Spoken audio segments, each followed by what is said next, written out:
This week, we asked our Threads community a question. Has life ever taken away something you thought you couldn't live without, only for you to discover a version of yourself you never expected? We received several incredible responses, but only one, not only, but one really did stick with us throughout the rest of the week. The person who wrote it, at Sarah No H219, generously gave us permission to share it with you today. I'd love to read it because I think it captures today's conversation better than anything we could have written ourselves. Life took away the version of me that believed love could be earned through effort. I thought if I loved harder, understood more, or stayed longer, I could keep the people I loved. I couldn't. What changed wasn't my capacity to love, it was my willingness to lose myself in the process. Cancer taught me life isn't controllable. Grief taught me people aren't controllable. I found a quieter version of myself, one who no longer mistakes endurance for strength, one who knows grief is always a sign you've chosen isn't always a sign you've chosen wrong. Sometimes it's simply the cost of choosing yourself. I thought losing someone would destroy me. Instead, I lost the version of myself that believed I had to disappear to be loved. I don't miss her. Thanks for asking deeper questions that truly matter. I've read this so many times this week, and every single time I come back to that same sentence. I don't miss her. Absolutely. I definitely don't think that she's talking about the cancer. I really think that she's talking about that identity. Exactly. And I think today's conversation is really about what happens when life changes us and where purpose comes from after that.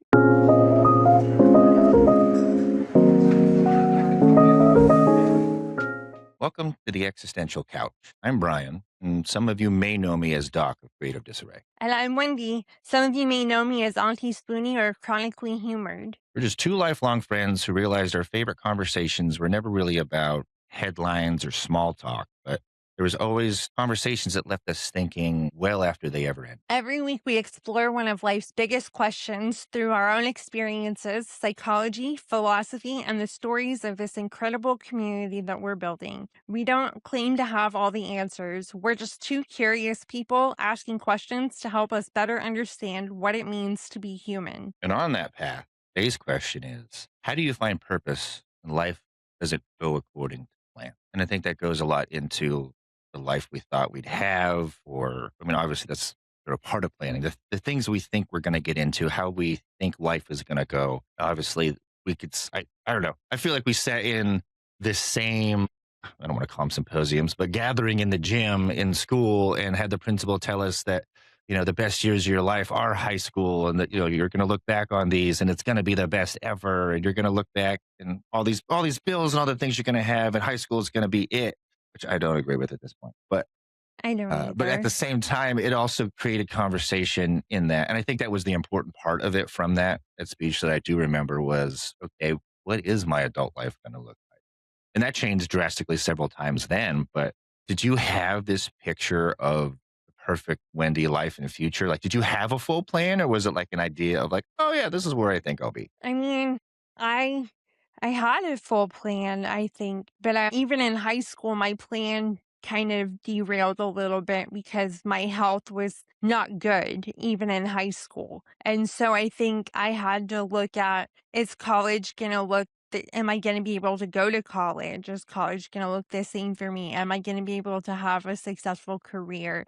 And I think my vision of what life as an adult was going to be like changed several times because of that. But I I guess in my early 20s, I got married, I had kids, and I thought that was the life I was gonna have. And I can definitely say I pictured, growing old with this person, raising our children. I thought my purpose was to be a mother, and I found I struggled with like identity with that, I think, because identity and purpose are definitely separate things. And at the time, I didn't know that. But, I ended up getting divorced. I had an ugly battle with, child custody that I've gone through. And I never predicted that. And it definitely upended my life and made me definitely question, well, what is the purpose of my life, especially as I got sicker Sure. and sicker with my chronic illness and disabilities. So it makes me wonder, like, why don't we talk about grieving identities more often? Yeah, I think. I don't know. I think I have had moments of grief, and I think we do grieve without realizing it. I think we talk about, growth and being better and getting past things and the trials that it takes to do that. That's always what's at the forefront, Mhm, but never taking the time to grieve, you know, legitimately grieving what could have been. Like it is a death in a sense of mhm. losing who you are and becoming someone new, which we've talked about it before. I I think very I remember even. I'm Go ahead. sorry, Brian.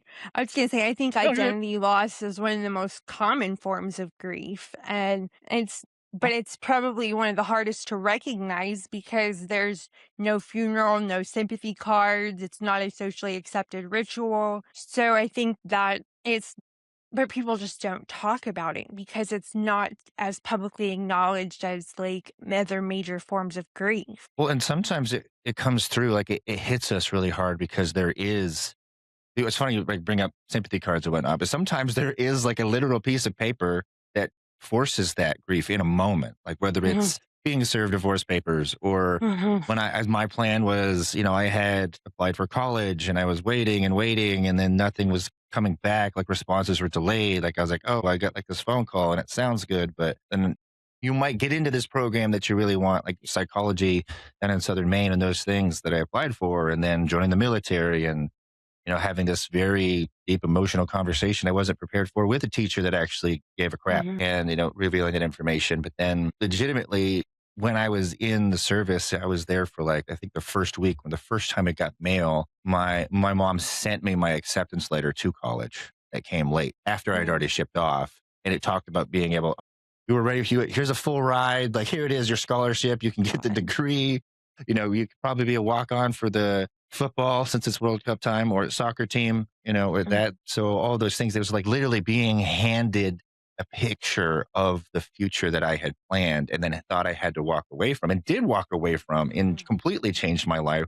And I'm already grieving because obviously in a situation like basic Yeah. training first week, like completely changed from northern, living in the north way at the top, covered, surrounded by trees and not so many people. Now I'm in Chicago. Now I'm, heading overseas, like all of these Yeah. things. Like I'm already grieving that, like, oh, did I make the right choice? Did I jack this up? And then it's like a slap in the face of, hey, you could have had a different life already, and you're only 18. Like you haven't even hit 19 yet, and you're already doing this. And then, like you said, you know, marriage and those things not working out, and all of these just different little moments that can technically be documented when you're looking at them. But I think internally, we don't truly give ourselves time to recognize that, yeah, you're grieving the loss of a marriage or the loss of a loved one or a child, or, well, a child would be a loved one, but or any of these things and moments that can change your life or force you to change directly. Or maybe it's just a notice that you've lost your job or, your, God, I don't care, but your favorite television series is never coming back. Like there's little Mhm. moments of the little plans in your life that we've made, right? That we can tangibly see and we grieve those moments. And then I think we don't reflect on grieving the change we have to make now and who we have to become. Not necessarily who we have to become, because maybe that's a better thing, but we can grieve that we are losing who we were as a person to become this new person and go on this new, whether it's Ye this Mhm. seemingly trivial thing or a major life change. Yeah, and I think we definitely can look at possible selves theory a little bit, the psychology concept that people may naturally imagine many future versions of themselves, but Mhm. when one becomes impossible, we don't just lose a dream, we lose the person that we expected to become. And I think that plays a part of the grief that we definitely experience with that. I mean, can you grieve someone that never existed? Why do I am futures actually feel like real losses? I was really waiting for that question specifically. Like, can you grieve someone who never existed? Because absolutely. And Mhm, I want to take the moment, like, even if you're grieving, and this goes into like creativity and stuff, or creating characters, or mhm, writing stories, or telling stories, or falling in love with a character in a way. What not I'm talking not necessarily romantic or anything like that, but attaching right. to a character that is representative of yourself or that you attach to that somebody else wrote. Like that kind of goes in line with that. And we once again take the time to grieve this character that we'll never actually meet because they're not tangible in real life. And we take time to process those sometimes, and then not take the moment to reflect, oh God, wait, why is this touching me so much? Do I need to look at myself? Like, is this a reflection of where I wanted to be. Even obviously, hero slaying a dragon or princess carrying the prince down the castle because he couldn't make it himself and she's the hero. You know how it goes. All these different things. Yeah. Like we have these picture in stories of how life should go, and that's what I think I Mhm. appreciate when changes even make there in fiction, because that's a real reflection of life. Is we don't necessarily know how the story is going to go, and we have to be ready to adapt. We can take a moment to look back on that chapter and be like, dang, there was some good stuff there and it could have led to Mhm. this. But really taking to actually grieve that, really take the moment to grieve what you lost can kind of turn it around and become that fix for the future to make sure that you don't have to lose it again, or you can stay on the path that you want.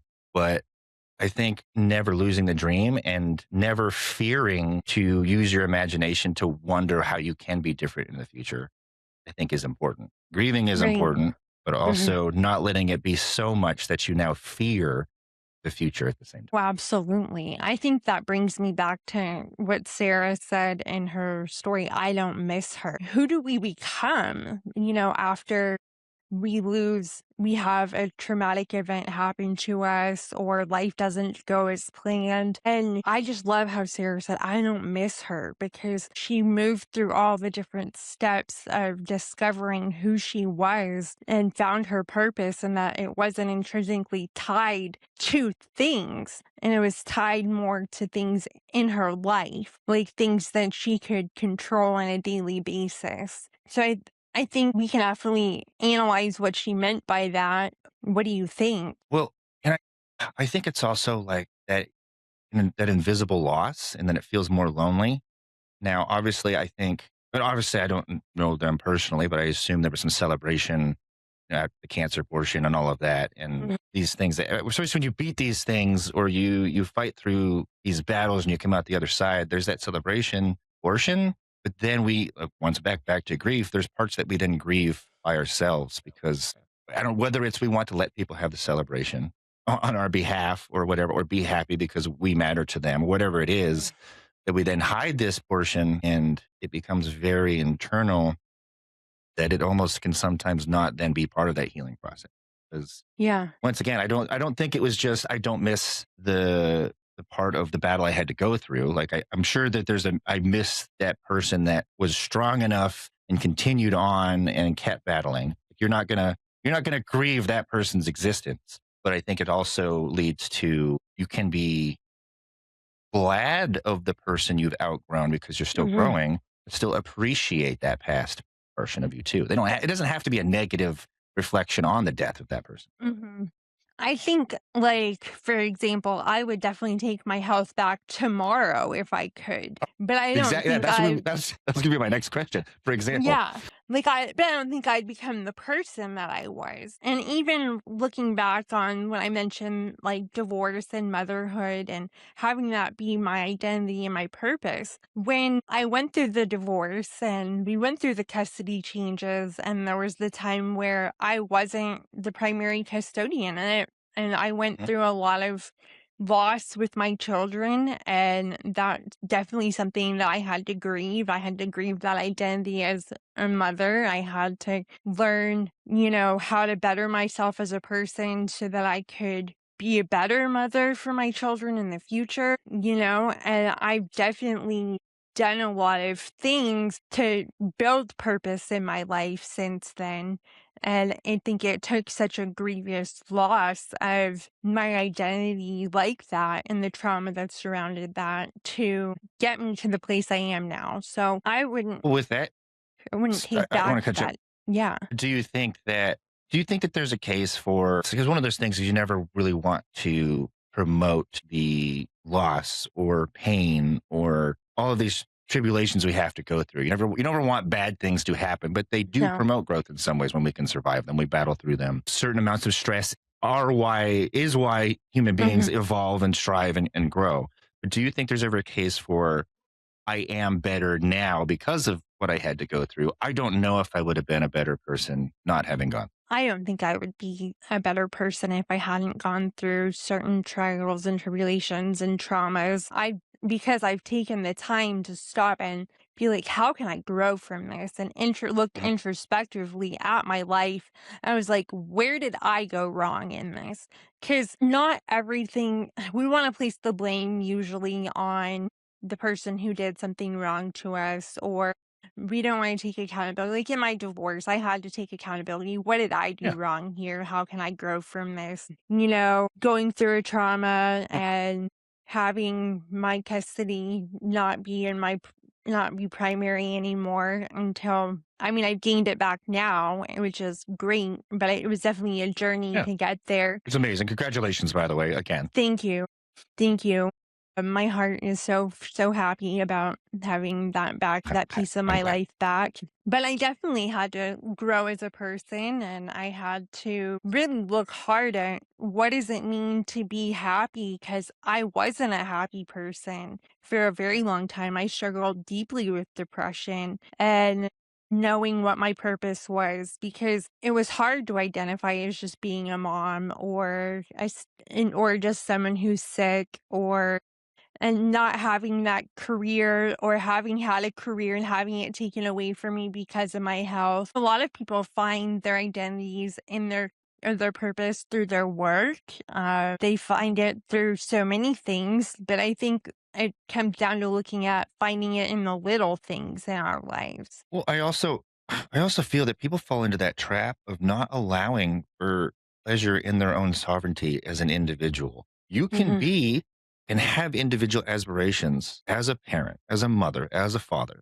You can still want to do great things for yourself and amazing things, whether it's be famous or cure cancer or start a podcast Start a or just podcast. or give to charity on the weekend, whatever. You can still have these things that make you very individual, because when you strengthen yourself as an identity and as an individual, and you allow for this growth in your grieving processes of your past and all the things that got you here and the decisions you've made, you, in my opinion, bring something even more special to the table when you then are giving that self to your children, to your Mhm. partner, to your family, because you're whole in yourself when you're finding that. And when you can find that peace in yourself versus, searching out happiness or these highs and lows in life, that stuff kind of comes along. And when you can then help grant that to these Mhm. situations, because you've gone through that, it's a very different thing. And you can kind of still have your own boundaries and be shielded, like we've talked about several times before. Yeah. But you still get to keep who you are, and that's obviously the changes are still going to come, though, right? There are Mhm. things that happen. I feel like in myself, example, you talk about custody situation. That was a roller coaster for me. Like when my first kiddo was very much younger. I was still in the military. The divorce happened. Like it was very much I was deployable. So basically, the rule of the law was screw you, buddy. You don't have a Yeah. chance. She's taking the kid. Like that's which in a way, like yeah, I get it, right? I can't take the kid overseas. Yeah. There's boundaries there. Mhm. But at the same time, even in that, like I was like personally still in a very self-sabotaging way. So the blaming myself of like I'm not I need to, call and get a hold of them and fight to talk to my kiddo more. But then obviously I'm like depressed sometimes when I call. So am I making it worse if I do call more? Like all these different things. And having that back and forth battle for so long, and maybe I could have just made the decision to just go freaking down there and make a change in life and face getting out of the military earlier, or what are all the different choices I could have made and didn't make. But then it still came down to even just a matter of my mom bringing the kiddo while I was at a slower duty station that wasn't necessarily deployable at the time. And they're visiting for a week. And then the kiddo just was tearing things apart. At the time identified as she. So she at the time was tearing, tearing her clothes back out, refusing to leave, all these things. I'm getting a call like, hey, he doesn't want to leave. What do I do? And I called my ex-wife and I was like, hey man, we have to have a conversation. Yeah. Like we need to have this conversation together. And all I really got was, well, I guess she can stay. Click. Like now I'm a single dad. You know what I mean? It's still in the military. So it's one of those Mhm. things, like you said, that there are these, it once back to external forces as a callback Yeah. that forces us to change maybe when whether we're not ready for the moment. We kind of have to be, Mm. and we don't have that moment to grieve our past because we have to drop it right then and there. And then Exactly. identity is no longer on the forefront. I need to focus on making sure this kid survives and I survive. What the shit am I going to do now? And rolling forward from there. So you don't take the time then, and it kind of sits on the back burner. Then we maybe revisit it later, and then it becomes beyond grief. Now it becomes regret in some cases because we I think didn't let the process happen. right, and I think that's a trap we fall into, the happiness trap, as it would be a Mhm. good way to phrase it. We're always why are we always waiting for happiness to come? Like, "Oh, I'll be happy someday. I'll be happy when this happens. I'll be happy when I achieve this. When my life looks like this, I'll finally be happy." But I don't think we should be searching for happiness when purpose brings happiness. And I think purpose grows through small actions aligned with values, which makes me think of something I've learned in therapy, that's helped me the most with learning how to find purpose in my life. And that was acceptance and commitment therapy, also known as ACT. One of the biggest ideas I took from it is that a meaningful life isn't the same thing as a pain free life. Instead of waiting until everything is fixed, we start living and we can start living. ACT asks us, what kind of person do I want to be today, even if with pain, fear, uncertainty that I'm carrying? And I think that is definitely a very impactful thing for me because it doesn't ask us, how do I stop hurting? It asks, given that this is my reality, what do I want to be? And I think that can help us process a lot of these hard things that face us because instead of we try to find acceptance instead of making room for difficult emotions instead of always fighting them.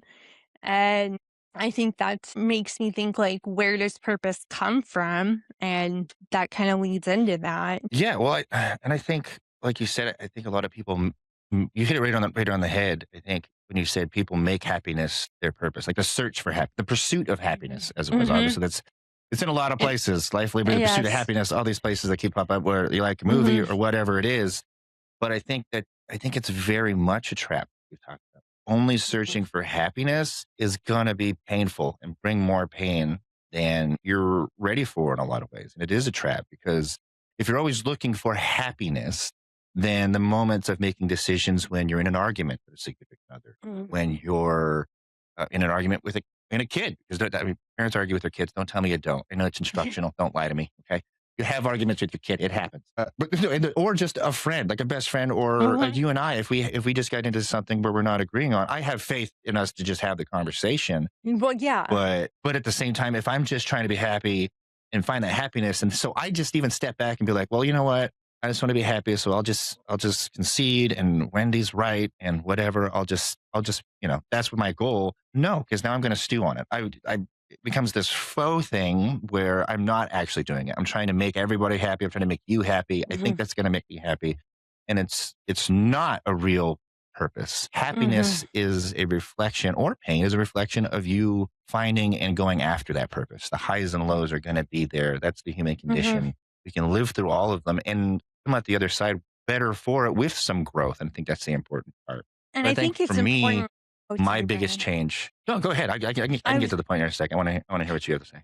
I was gonna add, we have to definitely look at the duality of the emotions because you can Mhm. have happiness alongside terrible circumstances. And I think a lot of people For sure. fail to see that there can be duality in how we feel. We don't have to just feel one way and that be an absolute, you don't have to be in just absolute devastated depression about something and not still be able to find small joys in your life. And I think it's okay to be grieving something, but also be celebrating something.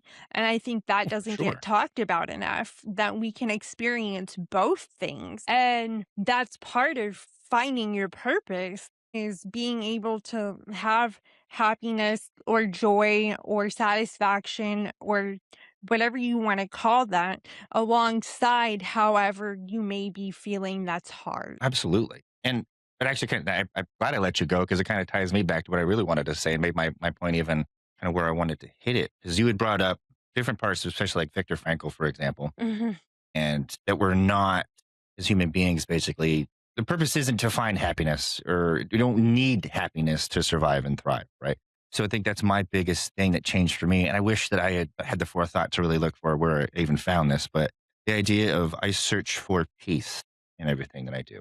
And Mhm. with that, so peace with who I am, peace with what I need to do, and peace around me, peace in my home. But in striving for peace, as always, there's going to be battles, there's going to be wars, there's going to be highs and lows, like we've talked about, and there's going to be grief because there's always loss with that approach, just as who we are as human beings. But in doing that, I can take those moments where I am emotional and I can use those emotions as data for myself versus Mhm. just making them the facts and working off them.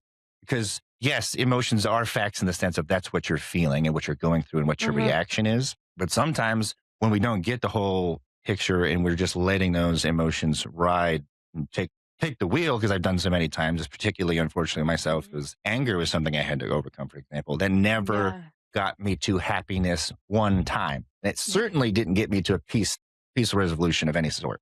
And it just kind of dug the hole deeper. So even when I was angry, if I ever thought that I just need to get to a point where I'm happy again, absolutely never worked. But when I get to the Yeah. point where I need to get back to my peace and creating peace in my home and for the people around me and those that I care about. Like making that my purpose allowed so much more happiness to enter while still understanding that you're going to have grief. You're going to have Mhm. sadness. You're going to have anger. You're going to have all these things. But if you use those as tools and data to reach towards a goal and purpose of peace and finding peace in yourself, then it's even easier when it comes to thinking about who I have been even now, the things that I've gone through to be who I am. Because now I'm still searching, no matter who I become, as long as I personally feel anyway, as long as I'm still searching for peace, like I can now face these moments of loss, like we've been talking about, with a Mhm. much clearer mind and steadier focus. Yeah, I love that you mentioned Viktor Frankl because definitely looking at the question, is purpose something we find or something we build?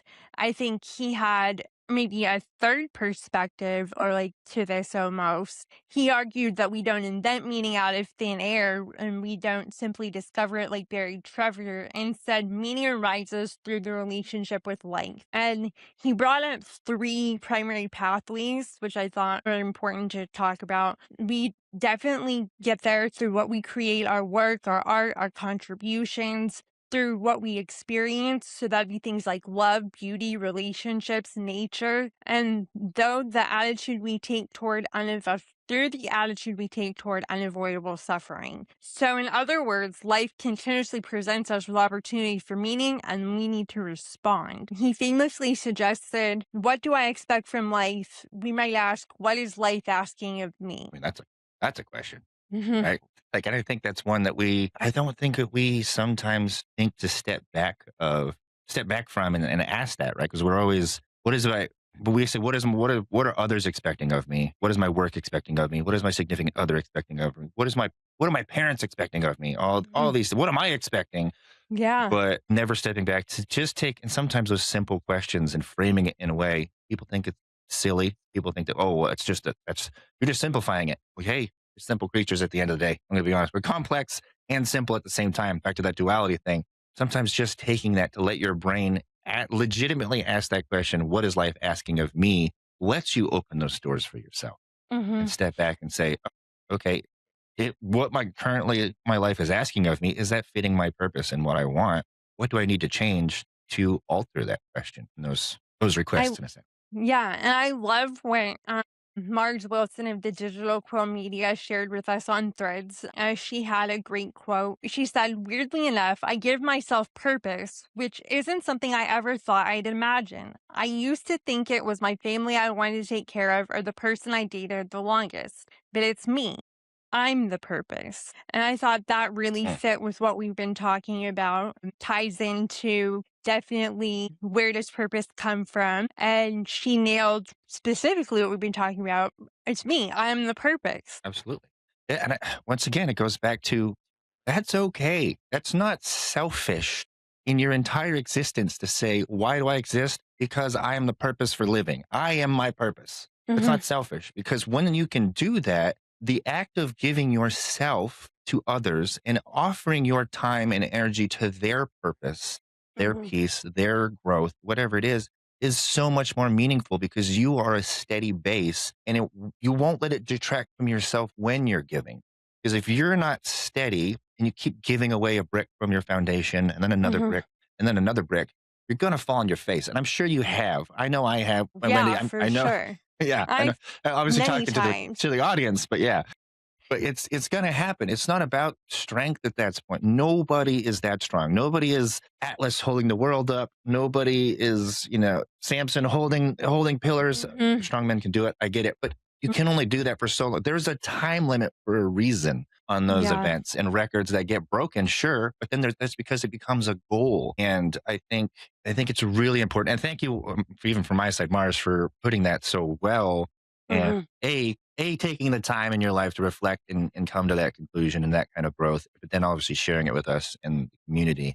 But it is so important to, like we said, allow yourself the grief of who you've lost in yourself, even if it's a silent battle or no one knows exactly who you've lost or the things that you've had to let go. But remember that you have to come first in certain ways. It's not selfishness to be your own purpose. Yeah, and I think humans don't even primarily need happiness. They need Mhm. purpose. And purpose can come from many things. It can come from relationships, responsibilities, service, creating, the attitude we choose when suffering can't be avoided. I think that I definitely had to learn what purpose looks like in my life. And I've Mhm. gotten to that place where I turned my suffering into a purpose. And I had to really look at that and be like, okay, I'm lonely. I'm living in the middle of nowhere. I'm stuck at home. I'm chronically ill. I'm disabled. I don't have a community. What I could just sit here and suffer in my loneliness, or maybe I can do something about it. Maybe there's other people out there who are lonely like I am, who are struggling with the thoughts about, disability, neurodivergence, what it means to live a life and still be happy. And while you're dealing with these things, and I built chronically humored, and that Mhm. became my outlet. It became advocacy for which that's purpose. And in retrospect, looking back, sometimes I think we don't always see our purpose until we look back on what we've been doing. Because when you're in the middle of it, it might not seem as important. And I know I definitely question myself like, is this really my purpose? Is this really what I should be doing? But then I get the feedback from helping people feel less alone.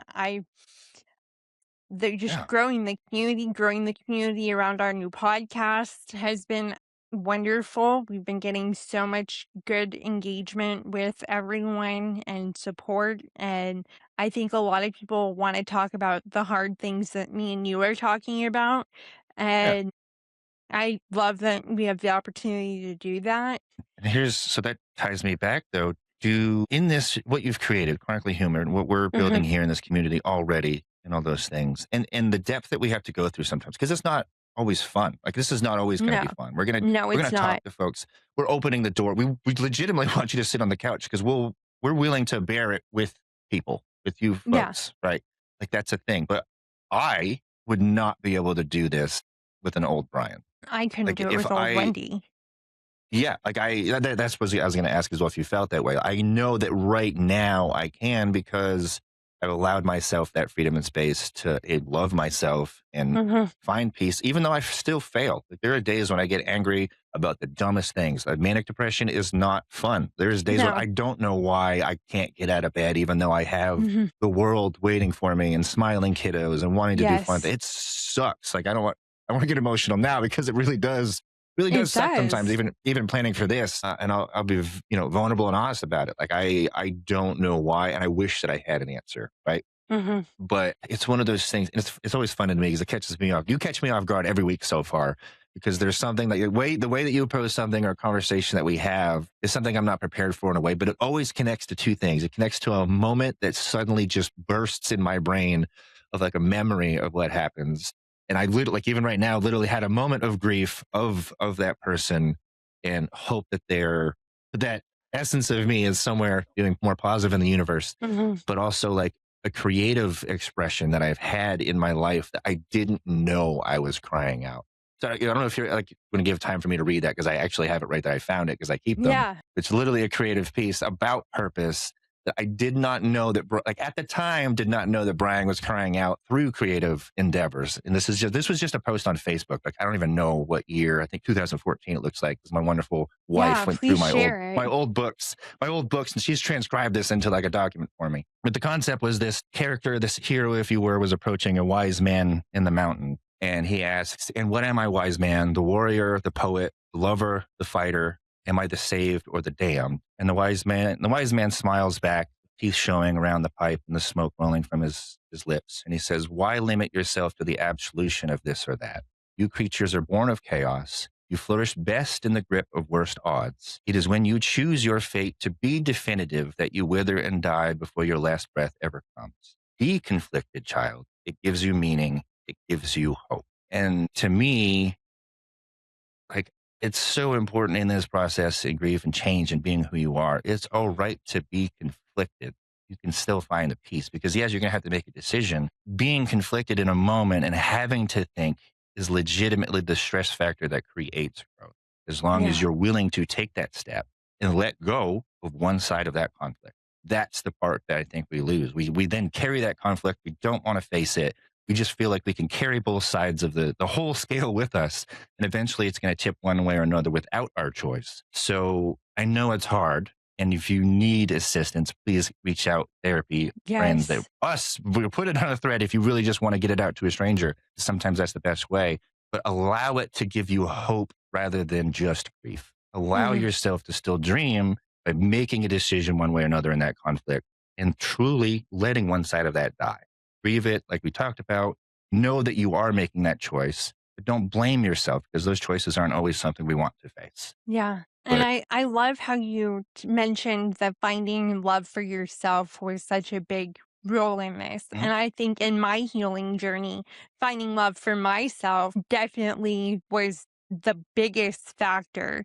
mhm, And I couldn't be doing the things I'm doing if I didn't love myself. I wouldn't be finding the small joys and things if I didn't love myself. And how a lot of people are like, well, how do you love yourself? That and yeah, it's not always perfect because I still have days where I'm like, well, I'm depressed today and I don't mhm, want to do this or I have anxiety or you know, being loving yourself doesn't take away mental health issues. Loving yourself doesn't erase the struggles that we go through, but it definitely gives you an upper hand. And I think that we have to look inward and we have to look at what can I appreciate about myself?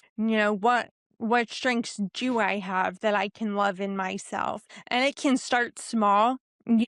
Just find one small thing to appreciate about yourself and then let that grow. And every day, maybe try to find something new that you did or an achievement, or even if it's just taking a shower that day, like you yeah, can that's a celebrate that and be like, real thing. it's a real thing to celebrate. And for so many people, whether you're depressed, chronically ill, like that's a victory. And so counting your victories is huge. And because life isn't guaranteed meaning and you're not guaranteed happiness, but you can definitely find purpose which can lead you to those moments of happiness because happiness isn't a state of being, it's something that we experience in duality with other things, and it shouldn't be the destination like Brian and I have said so much about. I definitely think a lot about I read Myth of Sisyphus this week, and Albert Camus makes me I think, was going to bring that yeah, up. Yeah.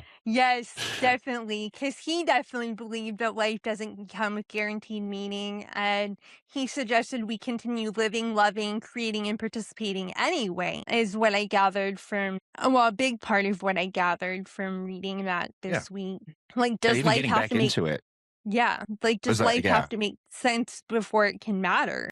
Well, I don't think life is ever really going to make sense in a way. No. So please don't always wait for it to make sense. I mean, obviously some things will. There's going to be moments like Mhm. I do truly believe that's why sometimes I catch myself on rom coms and things like that because that is real. Those little moments that are Mhm. exaggerated in those things of like the light bulb just coming on, the eureka moments, or the oh that's strange, or this looking into your partner's eyes and just having that glow. Those are all like real things, and those are moments of happiness. And I know as human beings we're always tinged with that. Oh, but what if it fades? What if it goes away? What if it's not real? Like there's always going to be that, like you said, that duality that's there. And it is okay to hang on to that positive Mhm. side of it and kind of shush those other things and live and, trust another day and keep finding it. But if you, like you said, and Wendy's pointed out, if you have a purpose that you're seeking, those decisions become easier because if there's a point that you're not willing to cross off for yourself, out barring some super external change and really having to change, like that's purpose and your value doesn't have to be altered. Your thoughts, your approaches to life and how you even talk to other people, all those things can change. Your goals can change. All of these things can Mhm. be altered and changed through time. But if you give yourself that base and that hill that you're willing to die on, in a sense, and I don't mean that literally, because now that actually brings me to Mhm. Amos and talking about Galileo and his reversion when he's being threatened with physical harm. It was more important, and it makes sense because he knew in his heart what was right and to stand on, and it wasn't him backing down from those tyrant approaches in the moment that was the important part. He knew that them just saying like, "Yeah, here's what you want to hear. Cool, boom, da da da. Carry on. Don't torture me. Thanks." And Mhm. carrying on was the important part. Him standing ground and being prideful and standing up to them wasn't as important as maintaining his belief and the peace in his life that he can continue on. Because you can do it quietly. There's situations we see today where what you say can be a dangerous thing, right? And Mhm. sometimes, yeah, there is moments we need to stand up and fight for each other. And there comes a time where it gets way more excessive than we want. But at the same time, there are also other times where you have to protect your peace and yours and know that the fight isn't worth it and engaging with rage bait online or whatever it is Mhm. that can affect your happiness, that can affect your peace and your purpose. So that's when I think choosing your battles is also super important. And once again, being And I think purposeful in those other things. Yeah. And I think it's important to discuss that purpose can look like a lot of different things and it can change. Your purpose can change over time and it's not always going to be a linear process, but purpose doesn't have to be some big overarching Mhm. thing. You don't have to be the most successful, the most beautiful, the most influential person to have a purpose. Your purpose could be being a good son or daughter to your family. Like, say you have a family member who has an illness and you're giving support to your family, or that can be a purpose. And you just need to make sure you're not tying it to your identity. But you can have purpose in being a parent. You can have purpose in raising good children, and you can have purpose in your job. Uh, I know that that's kind of a capitalistic type of thing, but a lot of people Well, do yeah. find meaning and purpose in the work that they do. And I think that there's value to that, especially if you love what you do. Well, my That's purpose important. wasn't the Yeah, paycheck, yeah, right? yeah. To help you on that, like my purpose was helping people in the clinic. My purpose Mhm. was ensuring people got good health care, even though it was, capitalism was making it cost more than it should Yes. be. Like when they got access, making sure I was doing what I can to make it the best experience was my purpose. That's why, the career became the purpose in that sense. Mhm. So yeah, just to to further elevate your point for sure. That's absolutely making it the core, the center of the purpose being yourself and teaching that to your children and stuff. And honestly, sometimes your parents or friends that you can be the center of your purpose and stem it out from there and gift it from there and give what you want to be to people. It's a stronger and in a way safer way to do it for yourself while maintaining who you are. Yeah, I think definitely that by choosing to keep showing up, that can become Mhm. purpose itself. Like, Yeah. Just Survival keep is a sh purpose. serv just keep showing up and do the best you can every day, and even if it isn't a successful day, try to find your small victories, your small wins. I'm not gonna sit here and preach that manifestation is gonna change your life or, whatever, but definitely, I think when we start focusing on the positives in our life, our viewpoint starts to change a little bit, and so whether that's, taking time to journal or reflect on your life and just thinking or doing a meditation or any healthy coping skills that, bring you a sense of center will definitely lead you to discovering what purpose looks like for you and happiness because when you're looking through a more positive lens, you're going to see more positive outcomes. Yeah, absolutely. Yeah, and that's the biggest thing too. Is like I'm not ever going to tell somebody that you always have to be positive either, right? No, Like I'm never going definitely to say not. that that's always going to be the case. That is Toxic absolutely posit We're not Yeah. toxic positivity. That's definitely not what I mean by No, that at no, no, all. no. Like, allow yourself to feel what what you're feeling. Mhm. It's all Yes. it's part of it, but also let it know that that's the feelings. Like I said, I keep calling them data. I don't want to minimize them like that, but that's just the Mhm. best way I have to speak. But really, kind of let them be that for yourself. Like, know that you're feeling a certain way. You are not anger. You are not sadness. You are not fear. You are not Mm-mm. courage. You are you, a human being in this existence that is feeling those things. And that's I even try to do it with the kids, like, hey, don't tell me you are sad. Like, let me know that you are feeling Mhm. sad. Like, make that distinction for yourself because you're not depression.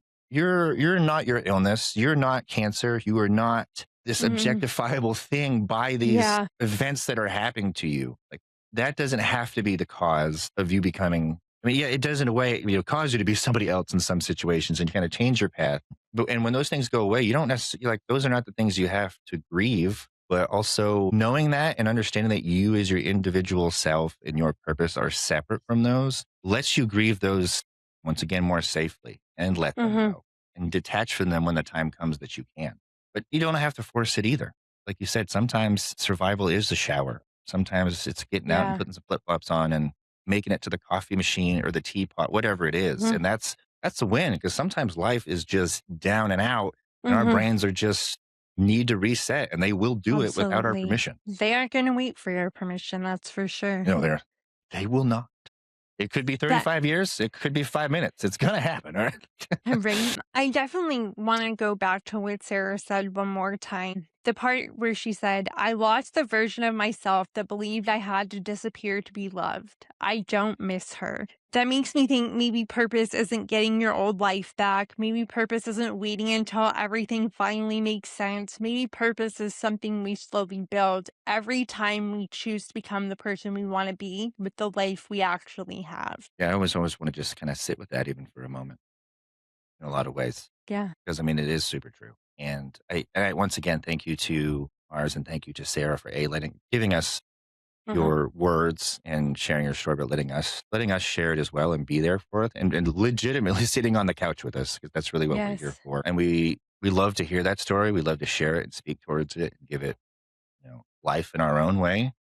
And we love to hear more stories because our big purpose why give us our purpose, what our purpose is here today, and really looking forward into letting us know what gives your life purpose today and maybe what your younger self never would have imagined. Yeah, I think that's a good question to end on. Basically, what gives your life purpose today that your younger self never imagined is a powerful question. And I think that's a good place for us to bookmark with everyone.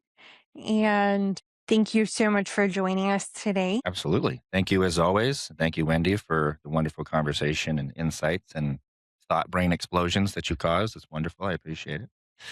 But also Thank you, thank you for Brian. those that, yeah, thank you for those that have already joined us on the couch. There's plenty much more room. So by all means, join us another time. We're here week to week. Thank you so much, everybody. Take care.